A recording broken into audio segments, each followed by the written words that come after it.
Well, it's a great privilege to serve here in the Congress. But my old daddy taught me that it was much more important to do well than to do long. In other words, it was the quality, not the time that you spent. On December 8, 1941, a congressional page stood on the House floor as President Roosevelt asked Congress to declare war on Japan. The American people in their righteous might will win through to absolute victory. There was no Rayburn building. There was a subway, but no subway cars. There was a rather different attitude in the place. This young man enlisted in the Army and served in World War II. So the first thing I did when I got back, I registered at Georgetown University and stayed there until I'd completed my law degree. In 1955, he followed in his family tradition of public service, ran for his late father's seat in Congress, and won. Today, that young man is the Dean of the House and the longest-serving member of Congress in history, Chairman John Dingell. Sam Rayburn was a little guy, Rayburn building. Go over and look at it. I think he's about 5'2". I always thought he was about 11 feet high. And every once in a while I'd cross Sam just to see how he'd respond, because I was kind of a smart-ass kid. And he'd give me a look that would melt my collar buttons. This was an extraordinary man. He was a great leader. I know of no one any better to have on your side than John Dingell. I think the most important thing I ever did was the Civil Rights Act of '64. He risked his seat in the House of Representatives by campaigning and voting for the Civil Rights Act of 1964. I almost lost the job over it, but the fact of the matter was I was able to tell people, now I want you to explain to me why a black man who's a citizen, or a black woman who's a citizen, should not be able to vote. Congressman Dingell's fingerprints are on every single major piece of legislation over the past 60 years. Beyond even just the momentous bills that he has helped author, from the Civil Rights Act, in his words, the single most important vote of his career, to the addition of Hawaii and Alaska.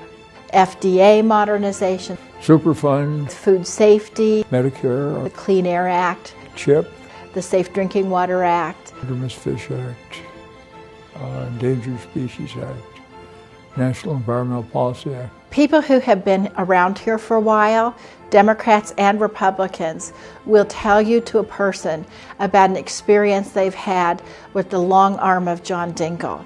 This is when John Dingell comes over to you and puts his arm around you and says, I have a little chore for you. And then he'll ask you to help him pass an amendment, to persuade somebody to vote for a bill. Among his countless accomplishments, none holds greater significance than his contributions to the health of the American people. Indeed, it has been the constant theme of his career. In 1955, he ran for Congress on a platform of health care for all Americans. On January 25th, 1957, over half a century ago, he introduced his first national health care insurance bill, and over the years has fought to see health care for all become a reality. In 1965, he gavelled the vote for Medicare to become the law of the land. These are things that have changed the quality of life. If you took away Social Security, you would destroy millions of people and their hopes and their futures. Not just old folks, but kids, dependents, and widows. If you took away Medicare, you'd have a similar situation. You destroy our senior citizens. My uncle, Senator Kennedy, often worked by Congressman Dingell's side to slowly but steadily move their cause forward. It is the gavel I used when I presided over the passage of Medicare in 1965. And you know what a great piece of legislation that is. This is also the gavel that I used when I gavelled into passage the House version of the health insurance reform bill, which passed the House in November.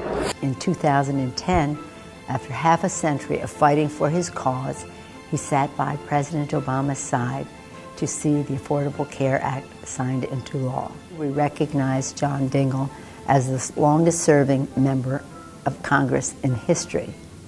But it is not only about the length of his service, it is about the quality of his leadership. Thank you, John Dingell, for always inspiring us with your leadership, passion, and example.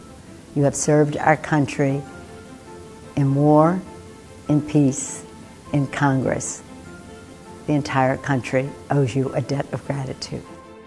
I'm just content to look back and say, you know, by golly, Dingell, you did good. Good work.